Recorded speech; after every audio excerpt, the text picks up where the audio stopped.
Welcome back to New to Medical Device Sales. I am your host, Jacob McLaughlin, and I am coming to you today with an episode that I think everybody could find very useful, find very helpful, and it's something I've actually been answering a lot. And so I wanted to make a podcast for it, so again, that I can help educate those who are wondering it, but also I can send it out to people who are having the same questions.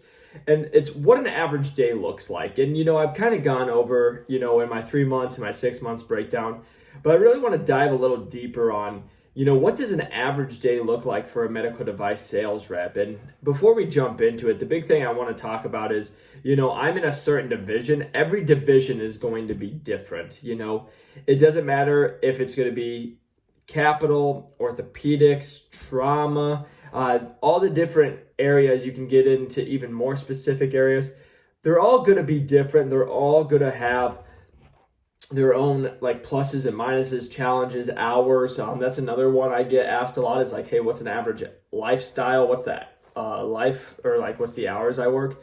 It's each different, for each division. For me, it's a little different because I took one that isn't probably as intense when it comes to the hours. And all I mean by that is I still have my 10, 12, 14-hour days, but it's not compared to trauma where you could be working at 24 hours straight. You could get off at 11 o'clock and get a call because a car accident happened and it's 2 o'clock. So I just wanted to dive a little deeper because I've been getting a lot of questions lately. And if you guys haven't, please press that like and subscribe button. If you guys are watching on YouTube, if you guys are listening on the podcast, 5 stars helps us grow the channel. And you guys can also find us on all platforms, Instagram, on just started a TikTok, actually had a video go viral, so that was pretty fun. But again, just trying to help as many people as we can. And then of course the YouTube channel as well, New to Medical Device Sales. So when we're looking at it, what's an average day look like? Is it cold calls, running trays, case coverage? I have a whole list of what it looks like. And so for me, each day is different, just like for every medical device sales rep, it's different. Maybe some are more continuous than others, but on average, I'm just going to give you kind of an average day for me. If I'm waking up, right, I normally wake up around 4:15. I will go to the gym around 4:45, get to the gym around 5 a.m., work out from 5 to about 6:15, come home, get ready for the day. And normally I will have a surgery at 7 or 7:30, and then we'll knock that out right away. After that surgery, it just depends on the day. You could have 2, 3, 4 surgeries, multiple surgeries, or you could be done for the day. And so even when you're done with the day for the surgeries, you're not always done, because if I have surgeries the next day, I'm normally running trays, which all that means is I'm running my equipment over to the hospital that it's going to be at, or the surgery center, and I have to go and bring it to SPD, and they have to get it all sterilized for the case tomorrow or the following day. So you got to go do that. You're also, like I said, covering cases, so you got to be there. Then you can have, for me lately, I've been doing a lot of lunches. So I'm going in and having lunch catered in. I go and talk with doctors about my product, just trying to get them to trial it. And then also afterwards, just continuing to do cold calls. All cold calls is going out to offices, doctors, and getting in front of them and trying to set up a lunch or a trial just like that. But I just wanted to dive a little deeper into all of that, what I said. So like I said, on an average day, probably starting my day actual work-wise, probably around 6:30, grabbing stuff, getting all from the locker, and then heading to the surgery. And then majority of days, I would say for me, I'm getting done around 4:30, just because I don't have many surgeries going past 3 o'clock for the division I'm in.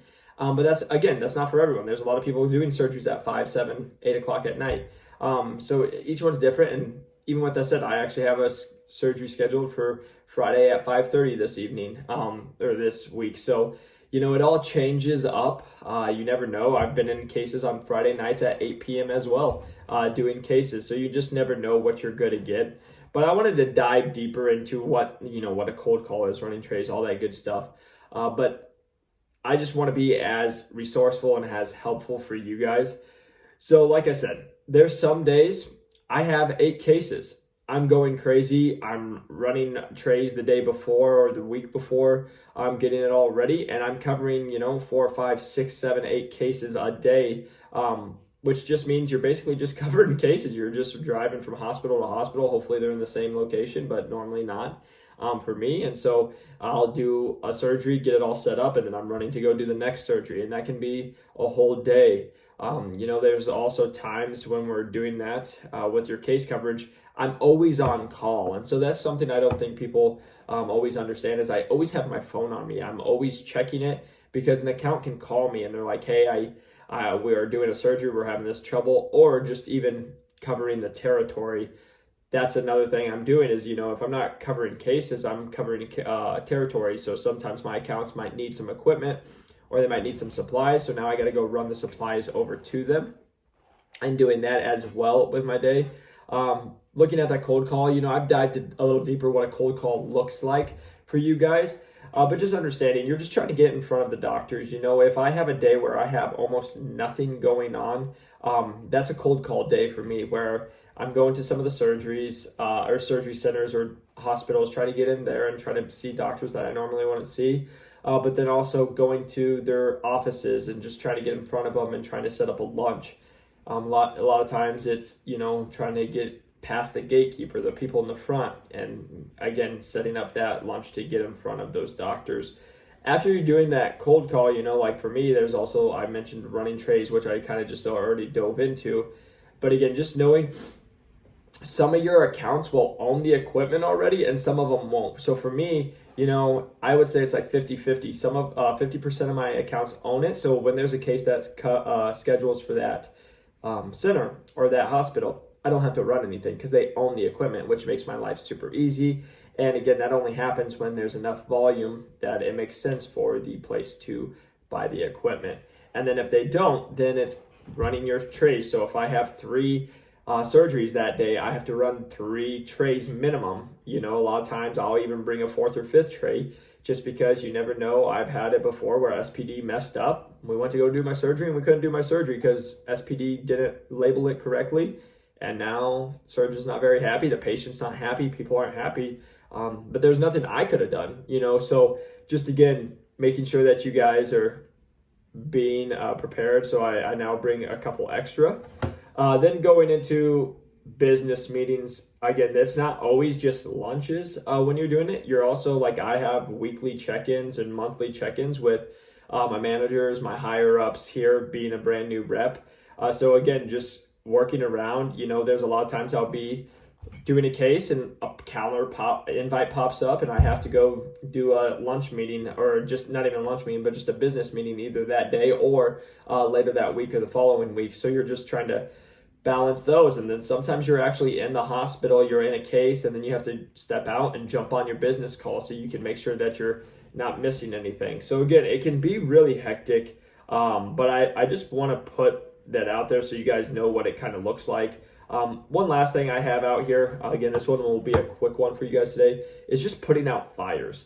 A lot of times your job as a medical device sales rep is putting out fires. Like you'll get calls from covering a case and there's a case going on somewhere else and they can't figure out something. Maybe like for me, it could be suction. They're not getting the butt drape to have it sucked back to my machine, and it's a super simple fix. They can just hit the lever or they can shake it. Sometimes debris gets clogged in it, but again, just being able to coach them through that. And a lot of times they'll be calling you freaking out because the doctor's starting to be like, what's going on?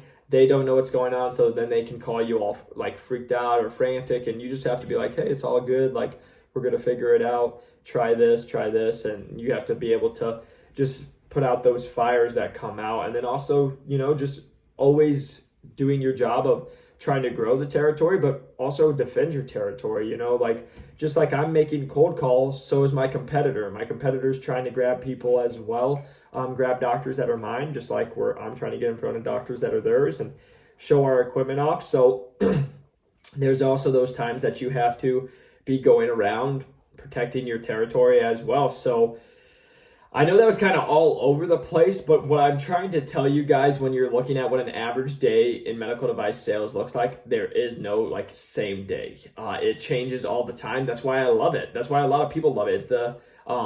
It's the fun of it changes every day. You're not doing the same thing. Now, again, there probably are some of the divisions that people do. Like if you're a clinical specialist, your job is to cover cases. So there's a chance you're just covering cases all day long and that's all you do. But once you hit like territory manager or you're a full line sales rep, it's not just one thing. For me, one day might be a case day, one day might be a cold call day. Sometimes I'll do a case, a cold call, a lunch, and run a supplies all on the same day. And it just matters what the day looks like, what the week looks like, and also just understanding that there's some weeks you're literally running with a chicken with your head cut off. You can't breathe. You're just going so much because you have so many cases. Plus, you're getting emails of stuff that needs to get done, and you have to put things together. And then there's other weeks that it could be a little more dead. It like I always explain it like personal training for me. Our busy season was January where I'd be going crazy. I'd get a bunch of new people because everybody wanted to lose weight in January. And then for me, like July and June, the summer months, were a lot more dead because people would go away to, do their vacation, especially here in Arizona. They get out of the heat. So it's the exact same thing in medical device, but it's not like the months. It's just like the weeks. Like you might have a week that you're doing 30 cases. And then you might have a week that you do 6. Like it just depends on your territory, and it also just depends on what's going on. Also understanding physicians have lives too. Like what I'll notice is when school's out and kids are out, surgeries are usually cut back because doctors are now having to be home with the kids. So they'll move surgeries around that as well. So again, that's just from my experience. It's not saying that's every division and that's the truth for every person, but from what I've seen. So just understanding that it's going to be different every single day and you have to be okay with that. And if you're not, again, start getting used to it because again, there's going to be weeks that you're just in the OR and doing that all the time, but there's also going to be weeks that you're cold calling, that you're setting up lunches, that you're trying to drive new business and get new trials set up, and knowing that what you're doing today is going to pay off later in the month, later in the year. So again, you guys, I know I jumped around a lot on there. I'm just trying to show you that no day is the absolute same. It all goes up and down, sideways, left and right. Things happen that you can never even imagine. And you just roll with the punches. That's part of medical device, and that's one of the fun things. It always keeps you on your toes. But again, if you guys haven't, please press that like and subscribe button. Really appreciate it. If you guys can leave us a 5-star review, helps us grow the channel. And then would love to connect with you guys. You guys can reach out to me on LinkedIn. I have a bunch of messages every single day. I check my phone and I have messages coming in. I've been getting a lot of success. People, I just actually had 3 today where 3 people told me they landed the jobs that they were interviewing for, listening to the podcast, YouTube channels, and also reading the ebook. So that's just super exciting. I'm glad that you guys are finding value. I'm glad this is helping. And you guys can also reach out from LinkedIn, Instagram. You guys can find me on TikTok now that I'm on. And just keep reaching out. If you guys also want to, you can go to newtomedicaldevicesales.com. That's where my ebook is. And that's where I dive deep and go into every step that I take or I took to break into medical device sales, and also get 4 job offers from top 30 medical device sale companies, going into, how I kept my Excel sheet, how I searched reps to send messages to my exact messages you can copy and paste, my business plan, my 30, 60, 90-day plan, and everything I did to get hired. So if you guys have questions, please feel free to reach out to me, but I will see you guys on the next one. Peace.